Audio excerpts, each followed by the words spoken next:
J'avais envie de couleur verte et je vais prendre 2 tons de vert, la mousse d'emballage que j'utilise souvent pour faire des fonds, et je vais commencer par le vert un petit peu plus sombre pour après finir avec le vert plus clair. J'avais fait une vidéo il y a quelque temps justement sur l'utilisation de toutes ces petites choses euh, que l'on jette en règle générale, les mousses d'emballage, les cartons d'emballage, etc. Et, mais j'aime bien les utiliser, détourner en fait l'usage premier des choses et en fait pour faire des choses un petit peu originales sur mes pages d'art journal. C'est ça aussi euh, qui est bien, c'est qu'on on se laisse porter, on teste, c'est de la peinture, c'est du papier, et on arrive toujours à faire de jolies choses en partant de pas grand-chose finalement. Et bien sûr, à cette étape-là de la création de ma page, je ne sais absolument pas où je vais et ce que je vais faire. Je n'ai aucune idée, quand je commence une page, de l'orientation finale que je vais lui donner et à quoi elle va ressembler. Et c'est ça que j'adore, c'est de me laisser complètement porter. Là, j'avais envie de jouer avec la mousse emballage. Je trouve que ça donne un rendu vraiment très, très joli et très original sur la page. Une fois que le verre est sec, j'ai pris du jaune cadmium et pareil, je vais faire des marques avec la mousse emballage. Alors pourquoi j'ai attendu que la peinture verte soit sèche? C'est parce que je n'avais pas envie que le jaune se mélange avec le vert. Je voulais vraiment des taches jaunes supplémentaires et un petit peu qui ressortent sur mon fond. Maintenant, je prends un petit pochoir avec une sorte de rosace qui ressemble un petit peu à une fleur. Et je vais, avec une éponge à maquillage, je vais faire des traces, alors avec de l'ivoire, parce que je voulais vraiment quelque chose de très doux, qui se voit à peine et qu'on devine plus qu'on ne le voit sur le fond de page. Et j'en passe un petit peu partout, sans hésiter à faire déborder sur la page. Je ne mets pas trop de peinture sur l'éponge pour qu'il n'y ait pas de trop grosses marques, mais plutôt que ce soit assez diffus. Et là, je prends le même pochoir et j'ai pris de l'ombre brûlée que je mélange un petit peu avec ce qui m'est resté d'ivoire sur la palette pour que pour qu'il y ait des nuances. Et pareil, je le passe un petit peu par-ci par-là, euh, là où la page attire mon regard et là où j'ai envie d'en faire en plus. Et ce qui fait que, comme j'ai utilisé le même pochoir, entre le très clair et le plus sombre, ça fait une profondeur supplémentaire. Là aussi, j'ai attendu que la peinture sèche et j'ai récupéré des petits morceaux de papier décoratif. Quand, euh, Quand on fait ces papiers décoratifs soi-même, on se retrouve toujours à en avoir beaucoup et de temps en temps, il faut quand même les utiliser. Donc j'ai pris des couleurs dans les tons de rouge et orange et je vais en déchirer des petits morceaux que je vais mettre petit peu sur la page, mais mon but n'est pas de remplir la page, ni de faire des formes particulières, mais juste d'en placer un petit peu par-ci, par-là. Donc c'est des papiers que j'ai fait en plusieurs fois, mais voilà, je les place un petit peu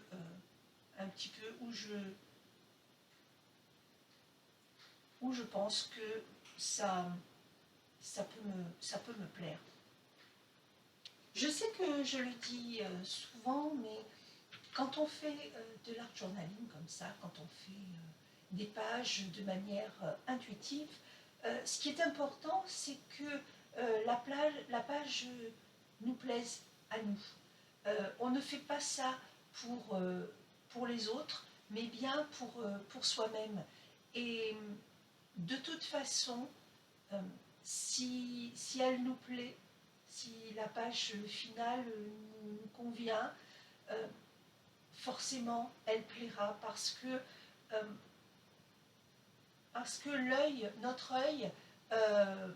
notre œil voit quelque chose qui nous correspond, et forcément ça peut correspondre à d'autres. Alors c'est bien parce que on est tous tellement différents, et je sais que moi je vais mettre telle ou telle couleur, je vais placer des formes d'une certaine manière, d'autres que moi feraient totalement différents, et je trouve ça extraordinaire parce que ça montre une diversité dans les goûts, dans les pensées, et finalement, même s'il y a une chose à laquelle on n'avait pas pensé du tout, mais que quelqu'un d'autre le fait, on se retrouve à se dire « Ah oui, mais c'est vrai que c'est très beau ». Et ce qui est important, c'est de prendre des idées à droite et à gauche et de les transformer pour qu'elles correspondent à son propre ressenti. En général, il ne faut pas copier enfin c'est ce que je pense tout au moins, ne pas copier quelque chose totalement, en totalité, mais se servir des idées, se servir des différentes étapes pour les transformer et les rendre conformes à soi-même et à ses propres envies, à sa propre vision.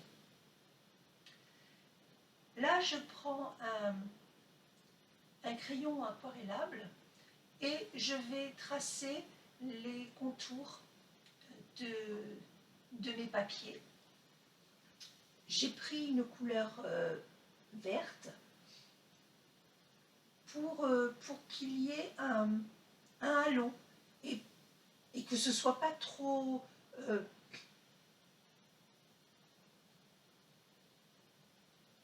marqué. Donc là, je passe sur tous les contours, et une fois que j'ai terminé, je prends mon petit pinceau à réservoir d'eau et je vais passer délicatement autour. Et en ayant pris un crayon vert plutôt qu'un crayon noir, voilà, ça fait juste un petit peu marqué, ça rappelle le fond et ça détache un petit peu les papiers sans trop les marquer.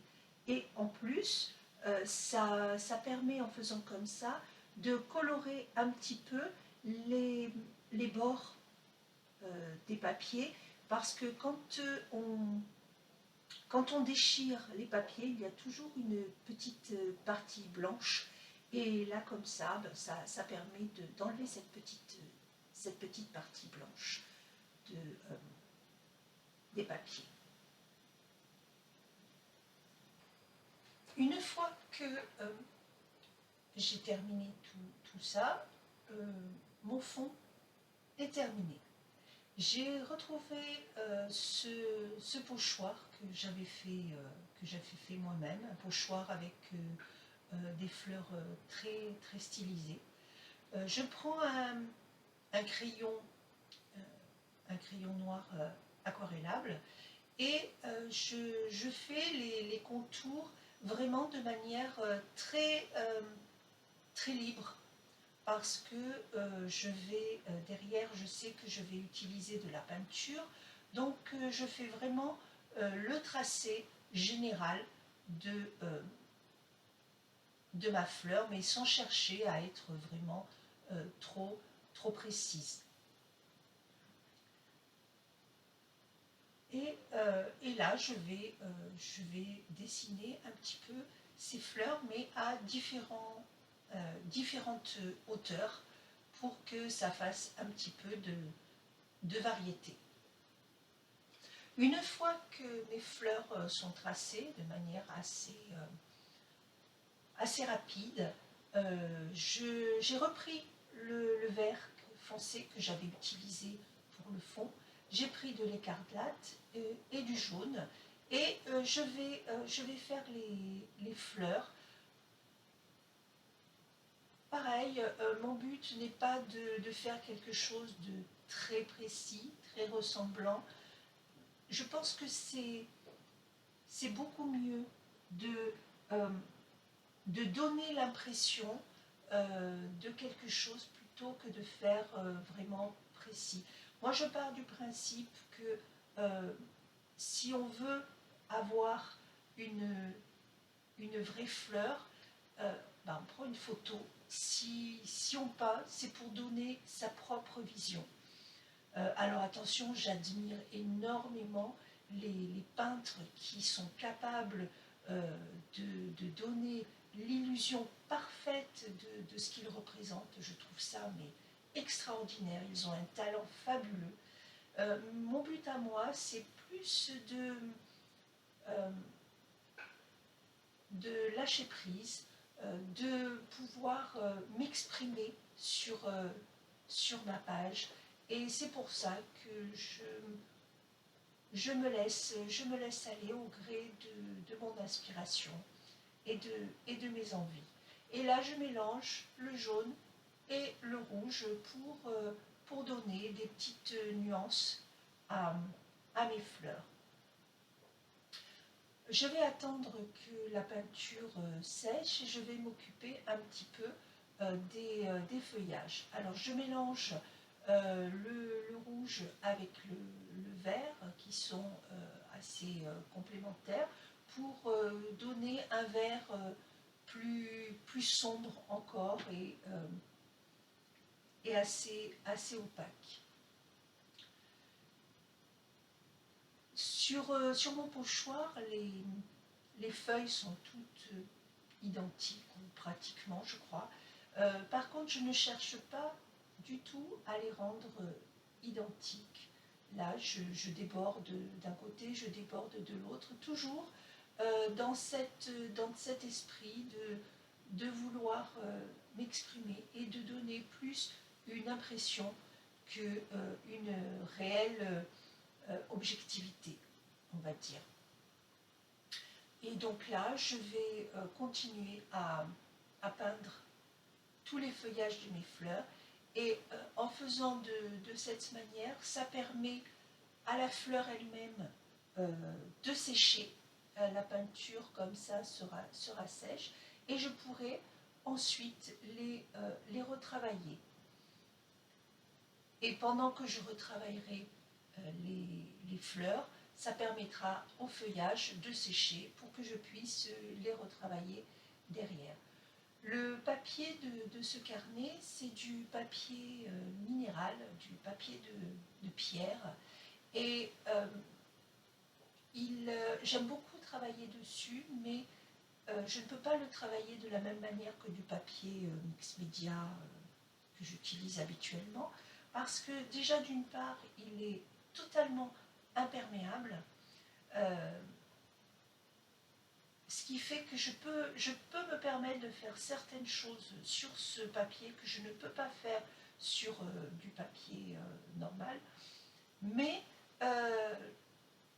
justement, comme il est imperméable, eh bien, il a besoin de sécher un petit peu plus longtemps. Et maintenant que le feuillage est terminé, tout du moins la première couche, je vais retravailler un petit peu les fleurs et toujours en jouant avec le rouge, l'écarlate et le jaune. C'est du jaune primaire.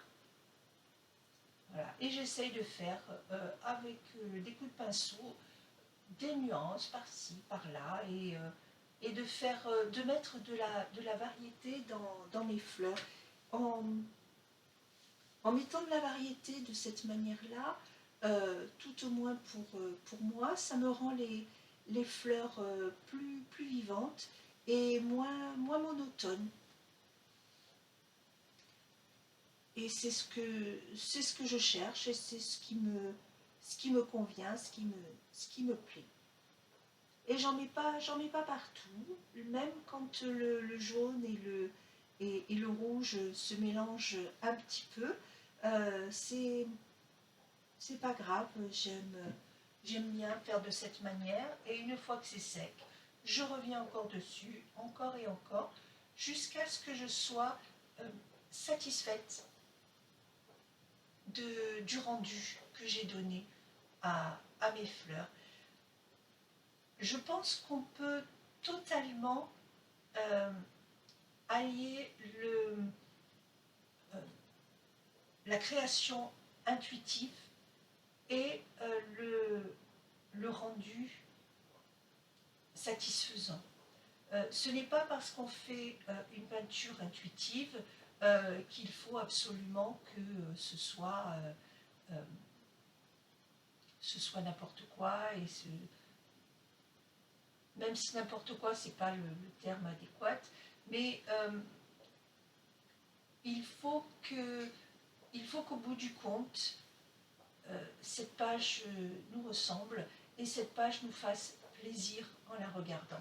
Si une page, une fois qu'elle est terminée, on ressent un malaise, on ressent une gêne, je pense que c'est parce que la page ne nous correspond pas, on a voulu faire quelque chose qui ne nous ressemble pas, et à ce moment-là, ce n'est pas grave, il suffit de retravailler encore la page pour qu'elle arrive finalement à nous ressembler et pour qu'elle arrive à être en accord avec ce que l'on ressent. Là maintenant, j'ai repris le vert un petit peu plus clair, le vert cadmium que j'avais utilisé pour le fond. Et je passe encore des nuances sur les feuillages pour qu'ils ne soient pas trop uniformes et qu'ils ressortent un petit peu mieux sur le fond de page, parce qu'on le voit quand c'est sur les parties plus sombres, là où j'avais fait les fleurs en ombre brûlée, eh bien, on voit quand même beaucoup moins, et avec le vert clair, ça le fait ressortir un petit peu. Mais par contre, je n'ai fait que les feuilles avec le vert plus clair. Je garde le vert très sombre pour faire la branche centrale. Certaines personnes me demandent comment je peux avoir la patience de passer du temps sur mes pages. Parfois, ça peut me prendre plusieurs heures pour une seule page. D'autres fois, effectivement, c'est très rapide et en une heure, j'ai terminé. Mais je pense qu'il ne faut pas raisonner en termes de temps que l'on passe dessus. Une fois qu'on est connecté à sa page, le temps n'a plus aucune importance. On peut rester, voilà, ça peut m'arriver de rester très longtemps sur une petite page, alors qu'une grande page me prendra peut-être moins de temps, mais parce que euh, ce n'est pas quelque chose qui est primordial, ce n'est pas quelque chose à laquelle on pense quand, quand on peint, quand on dessine, voilà, quand on fait toutes ces pages-là.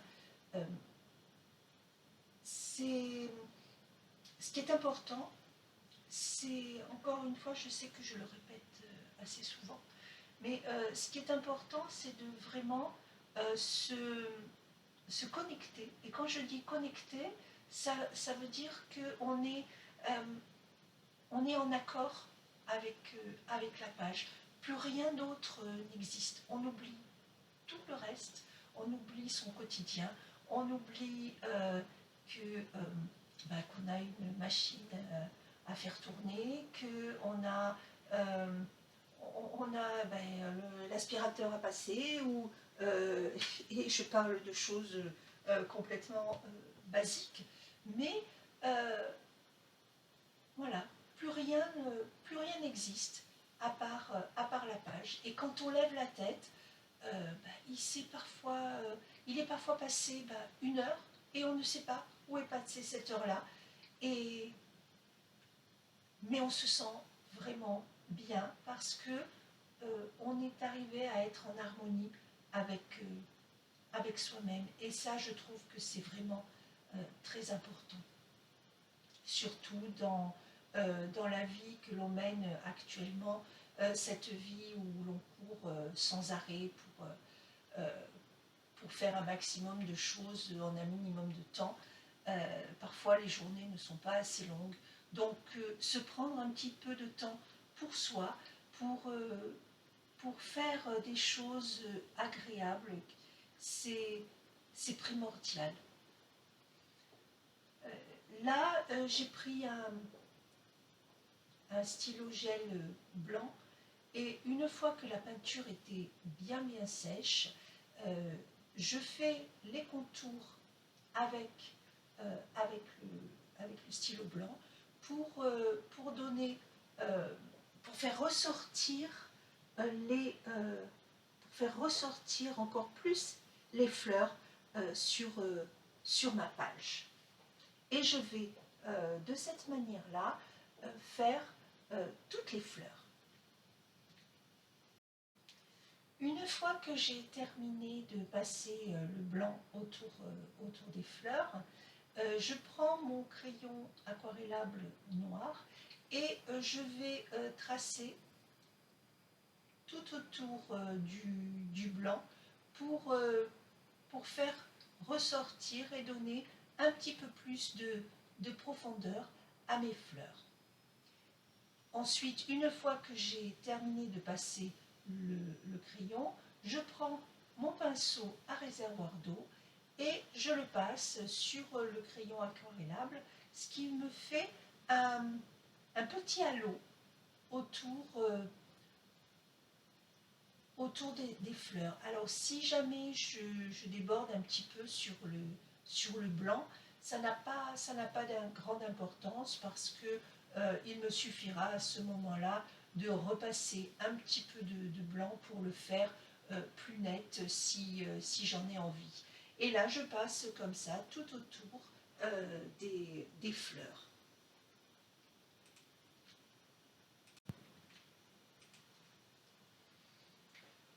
Ma page étant presque terminée, j'ai pris mon pastel gras et je vais faire le contour de ma page. C'est encore du vert pour donner juste un petit halo au contour de ma page sans que ce soit trop sombre et trop marqué.